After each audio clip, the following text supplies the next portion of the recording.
하나님 말씀 보시겠습니다. 오늘 하나님께서 우리에게 주시는 은혜를 부어주실 말씀, 성령을 부어주실 말씀은 출애굽기 32장 7절로 14절입니다. 출애굽기 32장 7절부터 14절까지의 말씀을 제가 한 절, 여러분이 한 절 우리 교독하시겠습니다. 이 말씀 교독한 이후에 우리 호산나 찬양대에 찬양이 있겠습니다. 제가 먼저 7절을 봉독해 올립니다. 여호와께서 모세에게 이르시되 너는 내려가라. 내가 애굽 땅에서 인도하여 낸 내 백성이 부패하였도다.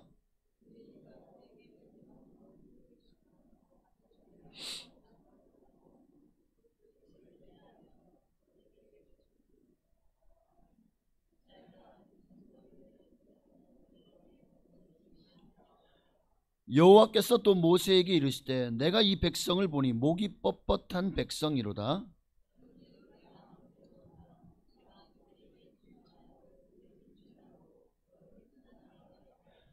모세가 그의 하나님 여호와께 구하여 이르되 여호와여 어찌하여 그 큰 권능과 강한 손으로 애굽 땅에서 인도하여 내신 주의 백성에게 진노하시니이까?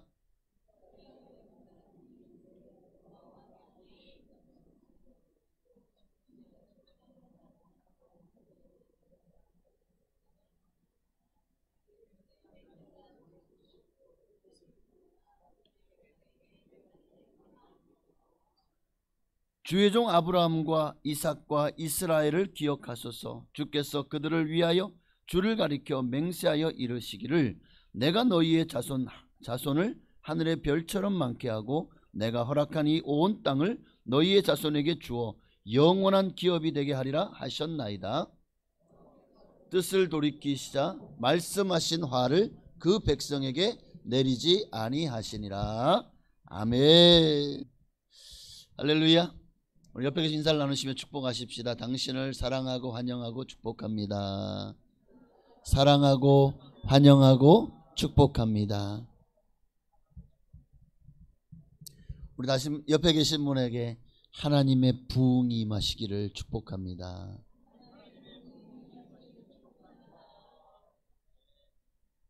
오늘은 이 부흥에 대해서 여러분과 말씀을 나누려고 하는데요. 하나님의 부흥이 있어요. 사람의 부흥이 있고, 즉 인위적인 부흥이 있고, 하나님이 부어주시는 부흥이 있습니다. 이것의 차이가 과연 어떤 것인가를 우리는 꼭 아셔야 돼요. 일반적으로 사람이 부흥하면은 어떤 말, 교회가 부흥되었다. 교회에 사람이 많이 모이고 성도가 많아지고 또 양적인 성장을 이룰 때 우리는 부흥되었다라고 얘기를 합니다. 그러나 과연 진짜 원하시는 하나님의 부흥이 양적 성장만을 말하는 것일까? 성경적인 부흥이 무엇일까를 우리는 분명히 알아야 됩니다. 바로 하나님께서 여러분에게 또 교회에 또 그 민족 가운데 하나님이 임하시는 것입니다. 하나님이 나에게 임하시는 것이, 내게 임하셔서 내 안에서 나와 함께 하시는 것이 임마누엘, 바로 임마누엘이야말로 하나님이 우리에게 부어주시길 원하시는 진짜 부흥이라는 것을 여러분 기억하시기를 바랍니다. 오늘 많은 교회들이 부흥을 사모합니다. 그러나 그 부흥을 사모하는데 사람을 모아다가 부흥회를 하고 또 여러 가지 많은 집회를 하고 또 인위적으로 뭔가를 프로그램을 만들고 또 여러 가지 많은 수련회를 하고 금식을 하고, 물론 정말 그런 프로그램들도 필요하고 또 부흥회나 사경회나 아니면 기도회가 분명히 필요합니다. 그러나 인위적인 면이 우리가 많다는 것을 참 안타깝게 생각합니다.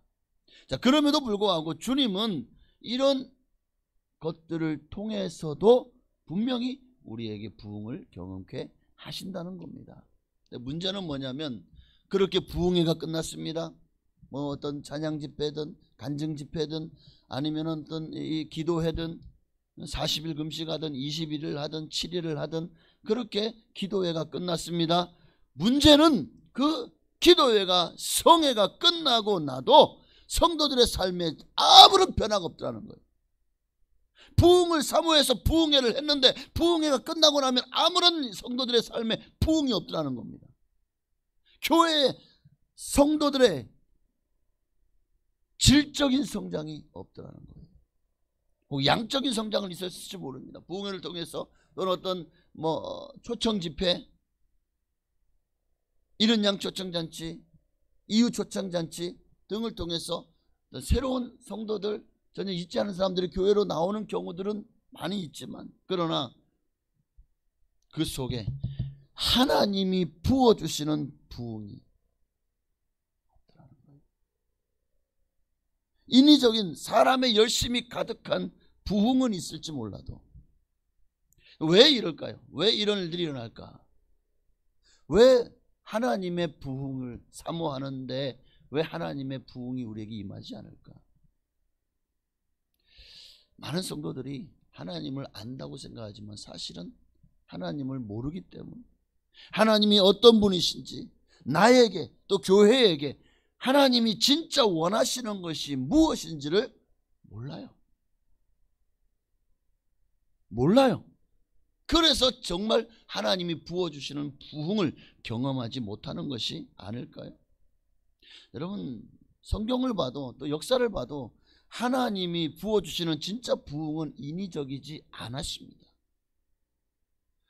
하나님의 이 임마누엘의 부흥이 임하면은요, 그 하나님의 임재가 가득한 그 부흥의 역사 후에는요, 사람들의 삶이, 태도부터 모든 부분에 변화가 일어났습니다. 생각이 바뀌고 마음이 바뀌고 행동이 바뀌어집니다. 또 많은 불신자가 주께로 대규모로 돌아오는 역사들도 많이 일어났습니다. 그 중에 하나가 오순절 성령이 마가다락방에 임했을 때죠. 예수님이 부활 승천하신 후에 그들에게 성령을 부어주실 것이다. 예루살렘에서 너희는 모여서 기다려라. 모여서 그냥 아무 생각 없이 기다리지만 않았습니다. 그들은 마가다락방에 모여서 10일 동안이나 전혀 기도에 힘썼습니다. 금식하며 기도에 힘썼다고 말씀하고 있어요. 그러자 마침내 오순절날 때가 이름에 마가다락방에 성령이 불같이 임한 줄로 믿습니다. 그날 그 성령의 역사로 그날에요, 예루살렘에만 3,000명이나 회개하고 주께로 돌아오는 역사가 일어나지 않았습니까? 오늘 예수님의 제자들이 이 놀라운 부흥의 해를, 또 이 놀라운 3,000명 회개하고 이런 이웃 초청잔치를 준비하고 인위적으로 프로그램을 만들고 이런 일을 했나요? 아니죠. 이들은 그저 예루살렘에서 주님의 말씀대로 모여서 순종하고 기도했을 뿐입니다. 그러자 역사가 일어난 거예요. 미국의 어느 시골 마을에 한 교회에서 큰 부흥의 역사가 일어났답니다. 집회 중에 하나님이 임재하신 거예요. 하나님이 방문하신 거예요. 하나님이 방문하시니까요, 그 단 하루 하나님의 임재가 그 교회 가득하고, 마치 시내산에 하나님의 영광이 임했을 때요, 막 구름과 빽빽한 구름 그 가운데 천둥과 번개가 치고 정말 놀라운 하나님의 임재가 나타나니까 그 밑에 있던 이스라엘 백성들도 다 놀라가지고 하나님의 임재 안엔 어마어마한 경험들이 있지 않았습니까? 그런데 이 동네에도 하나님의 영광이 임하니까요, 그 동네 주민들이 약 500여 명이 사는데 이들이 다 예수를 믿게 되었다는 거예요. 그리고 평생 동안 그들이 교회를 떠나지 않는 역사가 일어났다고 하는 기록을 제가 읽어보고 깜짝 놀랐습니다. 아, 하나님의 임재는 바로, 하나님의 부흥은 이런 것이구나. 때로는 하나님이 어떤 지역과 민족을 몇 년 동안이나 임재하신가, 방문하셔서 그들이 대부흥이 일어나게도 하셨습니다. 외국의 경우에는 18세기 요한 웨슬리를 중심으로 한 은사주의적 복음운동, 감리교가 태동하게 된, 또 이후로는 영국에서 19세기부터 성결운동이 일어나기 시작합니다. 경건주의 운동이 일어나서 영국을 변화시켰습니다. 이 운동이 미국으로 건너가서는요, 18세기에 미국의 조나단 에드워즈 목사님을 중심으로 한 제2차 대각성운동이 일어나게 됩니다. 그래서 또 잠시 시들해지는가 하다가 다시 20세기가 되어서 캘리포니아 아주사라고 하는 거리에서 그 타락하고 그 음란한 거리에서 하나님의 놀라운 부흥이 부어지자 부흥운동이 일어나기 시작합니다. 뭐 날마다 모여서 기도하고 예배하고 수많은 기적이 일어나고 귀신이 떠나가고 놀라운 역사, 마치 초대교회 같은 역사가 일어나고 수많은 믿지 않은 사람들이 주님께 돌아온 역사가 시작되었습니다. 바로 이것이 오순절 운동의 시초고, 이 아주사 거리 부흥의 운동으로부터 시작해서 우리 기독교 하나님의 성의 이 교단이 시작하게 되었습니다. 자, 이때에는요, 미국뿐만 아니라 영국에서도 이런 부흥 운동이 일어납니다. 동시다발적으로 에반 로버츠라고 하는 목사님을 중심으로 영국의 웨일스라는 지방에 부흥 운동이 일어납니다. 어마어마한 부흥의 불길이 영국을 불태우기 시작하고, 이와 비슷한 시기에 한국에서도 부흥의 역사가 시작됩니다. 바로 1904년 원산 대부흥 운동, 그리고 마침내 그 부흥이요 1907년 평양에서 장대현 교회를 중심으로 한 놀라운 부흥 운동이 시작되고, 그 부흥의 역사가 마침내 이 대한민국 한반도를 정말 하나님의 영광으로, 하나님의 은혜로 한반도에 수많은 하나님의 사람들이 일어나기 시작하고, 또 기독교가 이 한반도에 정착하는 역사가 시작된 줄로 믿습니다. 자, 이 모든 부흥 운동을 보십시오. 여기에 인위적인 모양은 없었습니다. 오직 성령의 역사만이 있었을 뿐입니다. 성경에도 보면 진정한 부흥을 체험했던 수많은 인물들이 있어요. 그 중에 대표적인 한 사람을 꼽으라면 모세입니다. 구약에서는 모세를 꼽을 수가 있어요. 자, 모세가 하나님의 말씀 가운데 시내산에 올라갑니다. 시내산에서 하나님의 임하시죠. 하나님의 영광이 시내산에서 이렇게 임했습니다. 이거보다 더 장엄했을 겁니다. 하나님의 임재 가운데 들어갔어요. 하나님의 부흥이 모세에게 임한 겁니다. 이게 부흥이에요. 하나님이 여러분을 만나주시고 하나님의 임재를 경험하고 하나님을 체험하는 것입니다. 하나님을 인격적으로 만나는 것입니다. 바로 하나님의 부흥이 바로 모세에게 임했습니다. 그런데 모세에게 하나님의 부흥이 임할 때 그 시내산 밑에 있던 이스라엘 민족들은 어떤 모습이었죠? 그들은 오늘 본문에 보니까 타락하는 중이었습니다. 40일 동안이나 모세가 시내산에 올라가 내려오지 않으니까 저가 죽었나? 그들의 마음에 두려움이 생기기 시작합니다. 또 어느새 모세를 따르던 그 마음에서 이제는 그들의 마음이 자기들을 위한 신을 만들어서 자기들의 세상을 꿈꾸기 시작합니다. 여러분, 이것이 하나님을 체험한 사람과 못한 사람의 차이가 아닐까? 결국 백성들은 금송아지를 만들고 그것이 엘로힘, 전능하신 하나님이시라고 그 금송아지 앞에서 춤추며 그 앞에서 제사를 지내고 축제를 벌입니다. 그게 오늘 우리가 읽은 이 출애굽기 32장의 전체적인 내용들이죠. 영적인 눈이 어두우면 이렇게 바보짓을 하는 거예요.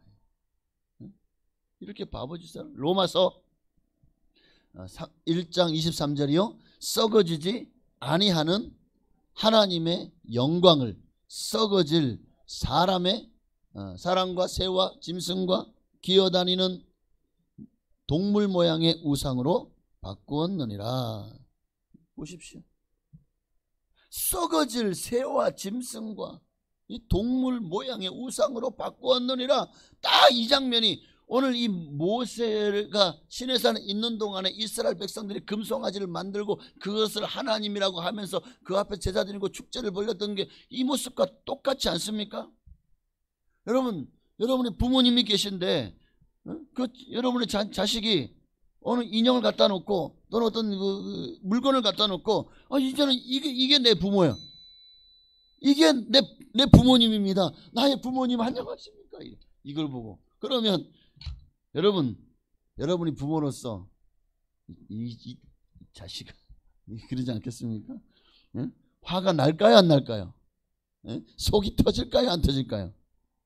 하나님도 그렇습니다. 예? 얼마나 기가 막힙니까? 아니 지금 시내산에 하나님의 부흥이 임해 있잖아요. 하나님의 영광이 임해 있잖아요. 그것을 보면서 지금 이스라엘 백성들 하는 짓거리가 기가 막히지 않습니까? 하나님 저기 계신데 이제는 금송아지가 우리 하나님이래. 와, 이런 진짜 나 같아도 정말 열받고 화가 날 것 같아요. 하나님이 화가 나셨습니다. 32장 오늘 9절 10절 말씀이요. 여호와께서 또 모세에게 이르시되 내가 이 백성을 보니 목이 뻣뻣한 백성이로다. 그런즉 내가 하는 대로 두라. 내가 그들에게 진노하여 그들을 진멸하고 너를 큰 자가 되게 하리라. 하나님이 화가 단단히 나셨죠. 내가 이 백성들 너 나 말리지 마. 내가 다 죽여버릴 거야. 나 다 진멸해버릴 거야. 그리고 모세 너를 통해 내가 새로운 민족을 이룰게. 나 말리지 마. 모세 너 가만히 있어. 나 기도하지 마. 내가 이 백성을 싹 쓸어버릴 거야. 지금 이러고 계시는 거예요.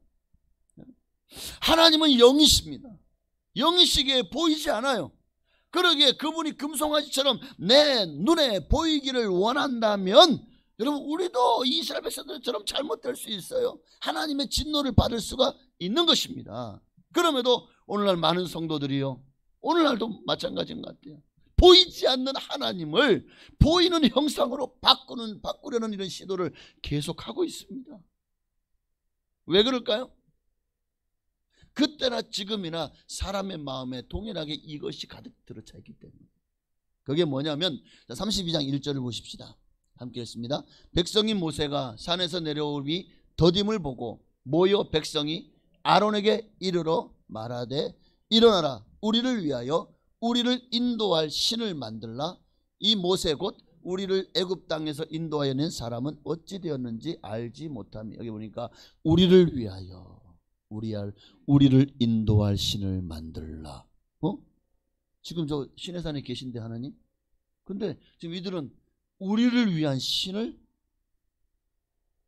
이 뭡니까? 이 모반은 모반이죠. 반역이죠. 31절에도 보십시다. 31절이요. 모세가 여호와께로 다시 나아가 여짜오되 슬프도소이다. 이 백성이 자기들을 위하여 금신을 만들어 싸우니 큰 죄를 범하였나이다. 보십시오. 왜 이들이 하나님이 아닌 것으로 신을 만들려고 하는지 그 이유가 지금 1절과 31절에 분명히 나오죠. 자기들을 위하여, 우리를 위하여, 나를 위한 신을 만들고 싶은 것입니다. 여러분, 이 금송아지가 여러분을 구원할 수 있을까요? 내가 나를 위한 신을 만들면 그 신이, 우리가 믿는 하나님을, 우리는 그 하나님을요, 성경대로의 하나님을 믿는 것이 아니라 나를 위한 취사 선택하는 하나님을 만들어 놓고 믿으면 그게 금송아지인 거예요. 교회는 다녀요. 예수를 믿어요. 그런데 그 하나님을 내가 원하는 하나님으로 생각하고 나를 위한 하나님을 믿기 시작합니다.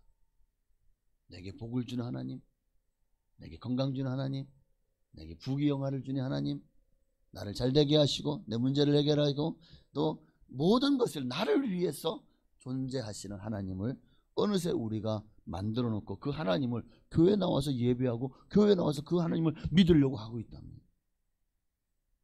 성경이 말씀하시는 진짜 하나님이 아니라 어느새 그 하나님이 여러분의 하나님이 된다면, 여러분도 지금 믿는 하나님은 시내산에 임재한 하나님이 아니라 금송아지 가짜 하나님이 아닐까요?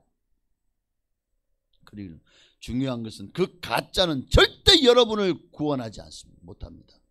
그 가짜 하나님은 여러분에게 영원한 생명을 줄 수 없습니다. 기억하셔야 돼요. 바리새인 서기관들 유대인들도 하나님을 믿었습니다. 그러나 그들 중에 누구도 하나님 나라에 들어가지 못했습니다. 왜 그러죠?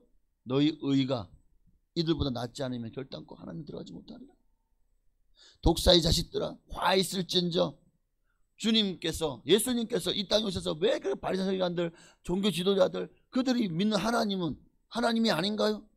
모세오경에 나오는 하나님 믿었잖아요. 근데 왜 그들을 하나님이 싫어하고 그들을 향해서 내가 정말 너희들이 이사야 시대도 마찬가지 아닙니까? 그들이 믿는 하나님은 예레미야 시대, 에스겔 시대 그들이 믿는 하나님은 누구죠? 뭐가 문제입니까? 도대체 무슨 문제가 있었던 거죠?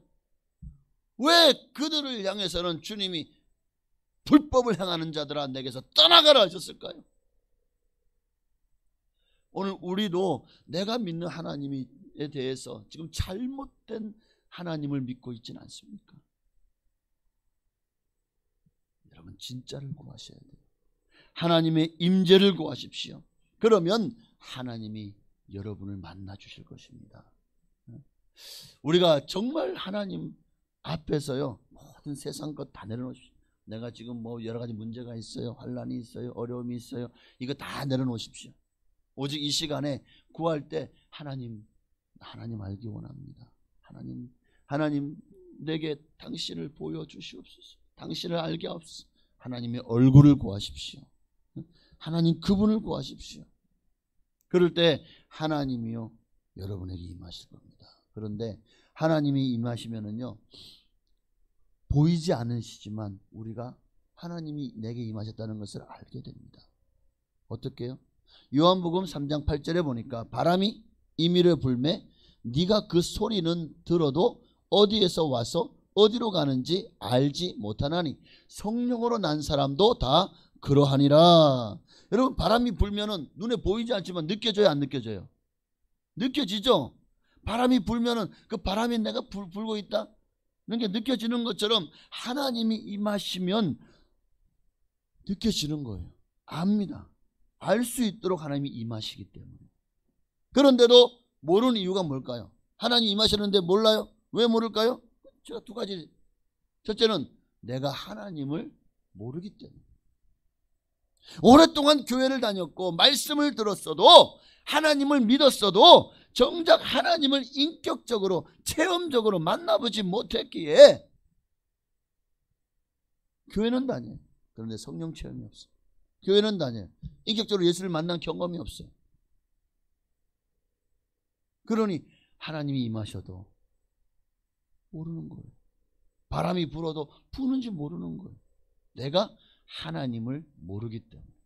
네? 나 교회 23년 다녔는데요. 나 성경 잘하는데요. 그런데 하나님은 몰라요.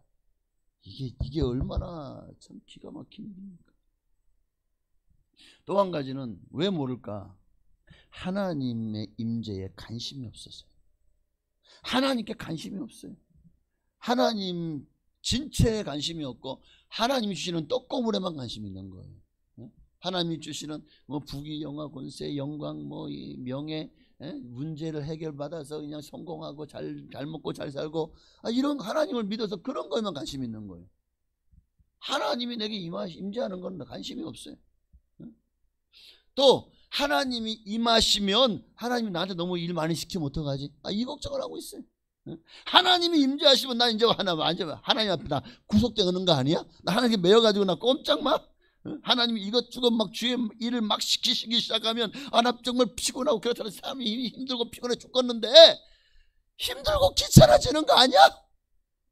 그래서 은근슬쩍 발을 빼는 모양새가 나 적당히 예수 믿고 적당히 교회 다니고 적당히 기도하고 적당히 예배드리고 그러면서 하나님의 임재하는 것보다 그냥 좋은 게 좋은 거예요.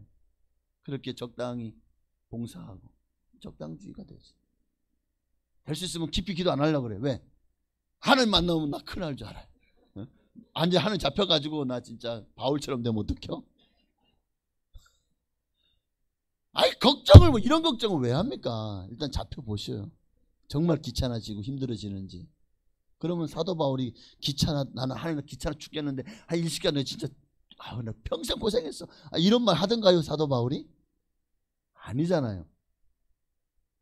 이게 인간의 생각이지 하나님 앞에 정말 붙들리면은요 이런 생각 자체가 사라집니다. 왜냐하면 이제 알았기 때문입니다. 무엇이 진짜 인생인지 어떻게 사는 것이 가장 복된 인생인지를 하나님을 만나보면 알아요. 그러면은요, 내가 하나님 만나기 전에 그럼 어떻게 하지? 나 진짜 평생 미친 것처럼 예수에 미쳐버리면 안 되는데, 이런 생각. 왜? 예수에 미치면 내 인생은 사라지고 하나님을 위해서 내가 전부 다 드려야 되는 인생을 살아야 되는 거 아니야? 이걸 두려워하는데, 여러분, 이건 두려워할 게 아니라 하나님 만나면은요, 그렇게 사는 게 얼마나 기쁘고 즐겁고 행복한지를 깨닫게 되는데, 여기까지 올라오셔야 돼요, 여러분의 신앙이. 할렐루야. 네. 많은 성도들이 교회는 다니지만 하나님 때문에 나를 희생하기를 원치 않습니다. 하나님 때문에 내가 부담 갖는 거를 원치 않아요. 귀찮아지기를 원치 않아요. 사명 때문에 책임을 갖는 것을 싫어해요. 이렇듯 하나님이 임하심을 원치 않으니 하나님도 임하시지 않으시는 거예요. 오늘 이것이 금송아지입니다. 적당주의. 적당히 예수 믿으면서 좋은 건 취하고 내가 힘들고 희생하고 내가 수고하고 헌신해야 되는 것은 내가 지나 선택하는, 이것이 내게 금송아지인 거예요. 나를 위하여 예수 믿는 거예요. 이게 나를 위하여의 신앙, 내가 복음이 되는 것입니다. 오늘 이런 신앙에 하나님이 화가 나셨습니다. 그래서 모세에게 이 백성이 타락했다, 범죄했다, 빨리 내려가 봐라. 그게 32장 7절 오늘 본문 첫째 말씀이죠. 너는 내려가라. 내가 애굽 땅에서 인도해낸 내 백성이 부패하였도다. 모세가 정말 불이 났게 내려와 보니까 난리도 아니죠. 과간이죠. 19절에 진에 가까이 이르러 그 송아지와 그 춤추는 것들을 보고 크게 놓아요. 손에서 그 하나님이 주신 법의 판들을 산 아래로 던져 깨트려버립니다. 하나님이 백성을 멸하라 하시죠. 32장 9절 10절 말씀처럼 하나님이 이 백성들을 내가 멸하리라. 근데 이게 모세가요, 아이고 하나님 제발 좀 참아주세요. 31절에 보니까 모세가 여호와께로 다시 나와 여짜오되 슬프도소이다. 이 백성이 자기들을 위하여 금신을 만들어 싸우니 큰 죄를 범하였나이다. 32절 함께 있습니다. 그러나 이제 그들의 죄를 사하시옵소서. 그렇지 아니하시오면 원하건대 주께서 기록하신 책에서 내 이름을 지워버려 주옵소서. 하나님 제발, 차라리 내가 지옥 가더라도 하나님 이 백성들을 제발 다시 용서하시고 다시 하나님 백성 삼아주세요. 하나님께서 내가 용서하리라. 내가 다시 이 백성을 내 백성으로 삼으리라. 그런데 그렇게 말씀하시면서 하나님께서 다시 말씀하시죠. 백성과 약속의 땅으로 올라가라. 내가 나의 사자를 보내서 저 가나안 7 족속을 쫓아내고 너희로 그 땅을 차지하게 하겠다. 그러나 나는 너희와 함께 가지 않겠다 라고 말씀하십니다. 왜요? 33장 3절에 그 이유가 나오죠. 함께 있습니다. 너희를 젖과 꿀이 흐르는 땅에 이르게 하려니와 나는 너희와 함께 올라가지 아니하리니 너희는 목이 곧은 백성인즉 내가 길에서 너희를 진멸할까 염려함이라 하시니. 와, 하나님이 그들을 용서하셨어. 그런데 이제는 너희 올라가라. 나는 안 가겠다. 왜 안 가세요? 야, 너희는 목이 곧은 백성이, 너희 하는 꼴을 보니 내가 정말 화가 나서 너희를 또 뒤집어 엎어버릴 것 같아. 내가 길에서 너희를 진멸할까 하며. 와, 이게 오늘 이스라엘 백성들의 모습이고 어쩌면 우리들의 자화상은 아닐까 하는 생각이 들어요. 우리도 이렇게 청개구리 같이 얼마나 하나님 속을 썩이고 하나님 앞에서 하나님 그분을 섬기는 신앙이 아니라 나를 위하여 하나님을 섬기고 있진 않았는지, 내 안에 이 금송아지가 다 하나씩 들어있진 않은지 여러분 자신을 돌아보시기를 바랍니다. 하나님이 함께 안 간대요. 여러분, 아무리 가나안 땅을 정복하고 그 땅이 이스라엘 백성들이 이제 젖과 꿀이 흐르는 땅이라고 할지라도 그 땅에 하나님이 계시지 않으면 여러분, 하나님이 계시지 않으면 그 땅은 복 있는 복된 땅이 될 수가 없는 거예요. 하나님 없는 천국은 이미 천국이 아닙니다. 하나님 없는 삶은 이미 삶이 아닌 거예요. 모세는 처음 소명받을 때부터 하나님의 임재와 영광을 보았습니다. 호렙산 떨기나무에 불이 붙었는데 타지 않고 거기에서 신의 음성이 들려져요. 사람은 상식을 벗어난 어떤 광경이나 현상을 목격하게 되면 놀라게 되죠. 그리고 그것이 확신이 내 안에 들어오면은요, 생각과 행동이 달라지고 그것을 위해서 살아가기 시작합니다. 그 이후로 모세는요, 하나님과 끊임없이 함께하고 대화하고 대면하여 아는 자가 되었다고 성경은 말씀하고 있습니다. 모세는요, 끊임없이 하나님과 함께 했습니다. 33장 9절에도 보니까 모세가 해막에 들어갈 때에 구름 기둥이 내려 해막 문에 서며 여호와께서 모세와 말씀하시고, 또 11절이요, 사람이 자기의 친구와 이야기함 같이 여호와께서는 모세와 대면하여 말씀하시며, 모세는 늘 하나님의 임재 가운데 살았습니다. 하나님을 불붙은 떨기나무에서 하나님을 체험한 이후에 그가 마침내 저 비스가산 꼭대기에 올라가서 저 적각거리는 가나안 땅을 보면서 하나님이 그곳에 들어가지 못하게 하셨지만, 그러나 그가 이 땅에 살 모든 날 동안에 하나님과 함께 동행하였습니다. 하나님의 임재 가운데 살았습니다. 오늘 이 모세의 신앙과 믿음이 오늘 우리가 반드시 취해야 될 신앙과 믿음인 줄로 믿습니다. 하나님의 임재와 함께하고 보니까 여러분, 그리고 모세가 세상을 보니까 이거 시시해서 별 볼일 없다는 거예요. 내가 한 민족의 리더고 지도자니까 권세를 취하고 군사를, 나의 사병을 양성해서 어떤 권력을 취하고 부귀 영화를 누리고 수많은 처첩을 만들고, 여러분 얼마든지 모세도 그럴 수 있었을 겁니다. 그런데 아니요. 하나님의 영광을 보고 나니까, 하나님 임재 안에 들어가서 하나님이 체험하고 나니까요, 이 땅의 부귀영화도 권세도 공면도 이게 다 발톱에 손톱에 끼어있는 때만도 못하고 똥보다도 못하더라는 겁니다. 아마 그래서 더 모세는 평생을 하나님의 나라와 영광을 동경하고 그 영광 가운데서 깨어나기를 싫어했던 것이 아닐까요? 하나님의 영광이 임하면은요, 베드로를 보십시오.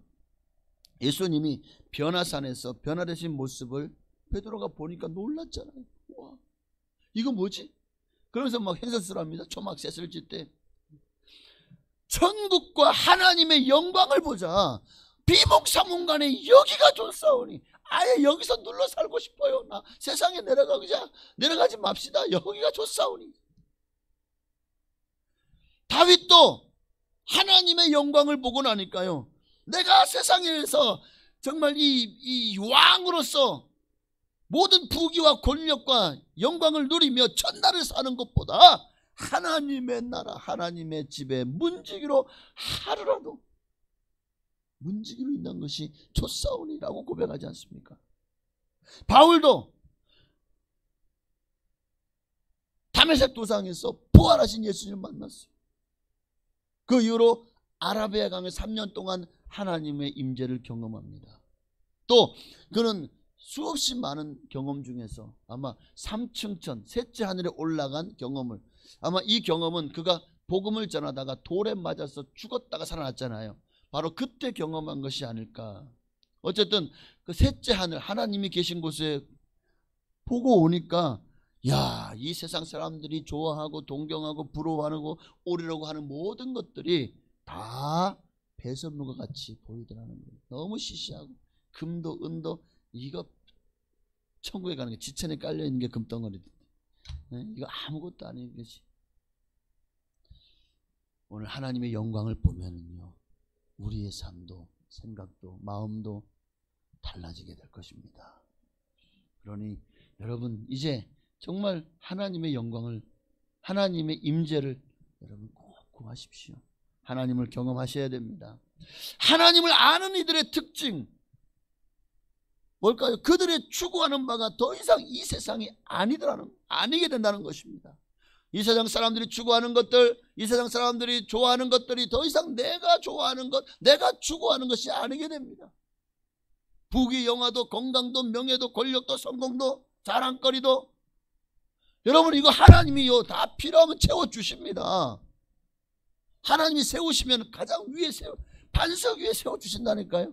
세상 사람들을 눈 아래로 보게 하나님이 하십니다. 다윗을 그렇게 하셨잖아요. 하나님을 구하면 내게 모든 필요한 것들 하나님 다 채워주십니다. 여러분 이 믿음을 가지시길 바랍니다. 여러분 성경을 보십시오. 하나님의 사람들이 추구하는 바는 이런 썩어 없어질 것들이 아니지 않습니까? 그분을 아는 자들은 이런 것들에 목매이지 않았어요. 일이 일비하지 않았습니다. 왜 그럴까요? 우리 인생의 본질이 이런 것들을 위해서 사는 것이 아님을 알았기 때문에. 평생을 나 행복하려니까 뭐가 필요해? 돈이 필요해. 평생 돈 쫓아다닙니다. 그런데 여전히 신기로와 같이 돈은 잡히지 않아요. 돈 쫓다가 평생 돈 하다가 돌아버리는 게 인생인 거예요. 여러분도 그런 인생 사시겠습니까? 하나님을 쫓으십시오. 하나님께서 은도 내 것이요 금도 내 것이요 돈 버는 능이 내게 있으신 하나님께서 부어주시면은요, 여러분의 삶에 돈 진짜 생각도 못하는 하나님이 부어주심이 있을 것입니다. 그러니까 하나님을 의지하십시오. 하나님께로 나아가십시오. 여러분 모세가 하나님께 구한 것들을 보십시오. 이런 것들을 구했나요? 정말 모세가 구한 거는 이런 것들이 아니잖아요. 뭘 구했죠? 33장 13절이요. 함께 읽습니다. 내가 참으로 주의 목전에 은총을 입어 싸우면 원하건대 주의 길을 내게 보이사 내게 주를 알리시고 나로 주의 목전에 은총을 입게 하시며 이 족속을 주의 백성으로 여기소서. 하나님과 함께하는 것이 모세의 평생의 소원이었습니다. 오늘 여러분 중에 하나님의 임재를 체험하신 분이 계십니까? 여러분 임재를 체험하신 분들은 아시죠? 그분이 정말 나에게 임하면 여러분의 생각과 마음이 행동이 달라지지 않던가요? 부정적이던 세상이 너무 긍정적으로 바뀌지 않던가요? 옛날에 새소리 시끄러운데 지금 새소리가 하나님을 찬양하는 소리 들리지 않습니까? 시냇가에 졸졸졸 흐르는 시냇물이 또 들에 피어있는 그런 들꽃들이 너무나도 아름답게 보이지 않던가요? 이 하나님 만든 이 세상이 너무나도 달라 보이지 않던가요? 하나님의 임재를 경험하고 하나님을 만난 사람은요 달라집니다. 입술에서 찬양과 기쁨과 감사가 흘러넘치게 더 이상 사람들을 향해서 시기하고 질투하고 비판하지 않아요. 이 모든 것들에 여러분의 마음을 빼앗기거나 거기에 너무 많이 여러분의 열정을 소비하지 않습니다. 정말 열정을 소비할 때는 하나님을 향해서 뜨겁게 찬양하고 기도하고 예배하고 전도하고 선교하고 헌신하고 할렐루야, 그렇게 삶이 달라지는 것입니다.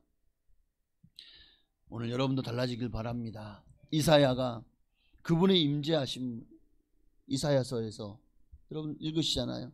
그분이 옷자락이 성전에 가득한 것을 보았습니다.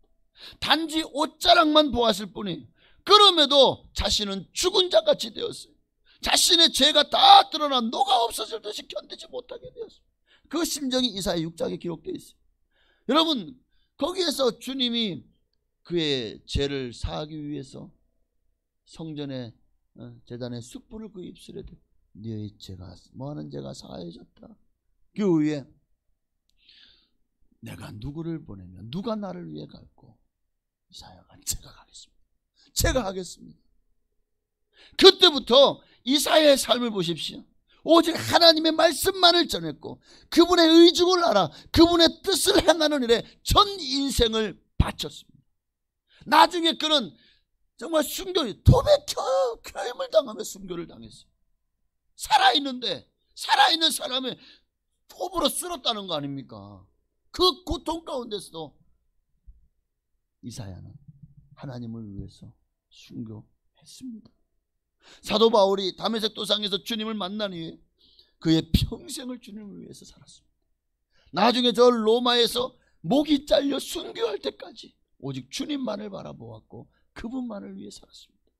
진정으로 하나님을 알고 만난 이들의 인생은 다 이렇게 이제 삶의 방향이 세상 사람들과 추구하는 방향과는 180도 달라집니다. 아무리 부유해도 아무리 성공했어도 그것을 자랑하지 않아요. 하나님의 사람은요 오직 예수님만을 자랑합니다. 예수님을 위해 삽니다. 자, 우리는 왜 그렇게 살지 못하죠? 하나님의 임재에 대해서 알지 못하기 때문이고 하나님을 경험하지 못했기 때문은 아닙니까? 그러므로 이제 말씀하시는데 여러분 다시 한번 여러분 반드시 하나님의 부흥을 경험해야 됩니다. 여러분의 신앙의 성패를 좌우합니다. 하나님이 주시는 부흥을 맛보아야 돼요. 바로 하나님이 나에게 방문하심을 임재하심을 오늘 경험하셔야 됩니다. 이게 진짜예요. 세상이 주는 부흥 즐거움은 다 짝퉁이 가짜예요. 우리는 더 이상 이 가짜를 위해 살지 마십시다. 나를 위해서 하나님 믿지 마십시다. 나를 위한 금송아지를 만들어 놓고 그것을 하나님을 섬기지 말아야 돼요. 진짜 임마누엘의 부흥을 경험하고 나면 오늘 사도 바울처럼 다윗처럼 모세처럼 여러분도 그렇게 진짜 인생을 하나님이 기뻐하시는 모세와 같이 하나님만을 바라고 하나님만을 소망하는 하나님의 얼굴을 구하는 하나님의 사람 다 되시기를 주의 이름으로 축원합니다.